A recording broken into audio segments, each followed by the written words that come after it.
Дүүл тэмцээнд тус дүргийн төрийн өмчийн ерөнхий боловсролын 12 сургуулийн 320 сурагч жигсаалын үзүүлэх тоглолт, цэргийн 1-2 дугаар 16 тоот гимнастик, гарнат шидэлт, эмнэлгийн анхны тусламж, салааны захирагч нарын тэмцээн, цогцолбор дасгал, буйхай гүйлт, урлагийн тоглолт, ханийн сонин зэрэг 9 дүрэлт хурд хүч авахаал самбагаа сорин өрсөлдсөн юм а.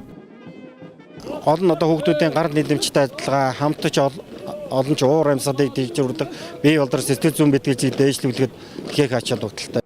Тэмцээний нэгдсэн дүнгээр тэргүүн байранд ерөнхий боловсролын Ататүркийн нэрэмжит 5 дугаар сургуулийн хан гард баг шалгарч, аваргын цом багаараа Оросын албаны улсад аялах эрхийн бичгээр шагнагдсан юм. Харин эдд байранд улсын тэргүүний 24 дугаар сургуулийн хар сүлд баг шалгарч, мөн Оросын албаны улсад аялах эрхийн бичгээр шагнагдсан. Тэгвэл тэмцээний дараагийн байранд 39 дугаар сургуулийн шонхор баг шалгарч, Улаанбаатар хотын дурсал газруудаар аялах эрхийн бичгээр тус шагнагдлаа.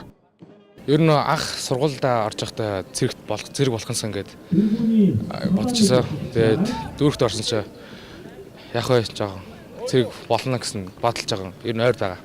Энэ тэмцээнд орсноороо эхлээд эрэгтэй хүмүүсийн бие бэлдэр мэдээж хөгжиж тараа тэгээд алхаа гисгэн сайжрна. Адгийн наацхан ингээд бие эрүүл зэрэг битий болно. Тэгээд цаашлаад Монгол улсаа их хөрнө хамгаалах одоо эрх зэрэг улам их нэгднэ. Бүхэн болохоор 2 удаагийн авраг, 2 удаагийн дэд авраг сургуулгаа. За энэ удаа бид бүхэн ахвал самбаагаараа мэдээж 3 дугаар байрыг эзэллээ. Сэтгэл бол маш өндөр байна. Тэмцээний тэргүүний жигсаалч салаагаар улсын тэргүүний 24 дугаар сургуулийн хар сүлд баг шалгарсан бол тэмцээний тэргүүний гарнатын аврах салаагаар 39 дугаар сургуулийн шонхор баг шалгарсан юм а. Ийхүү тус тусын ангиллын шилдэгүүд тодорлоо.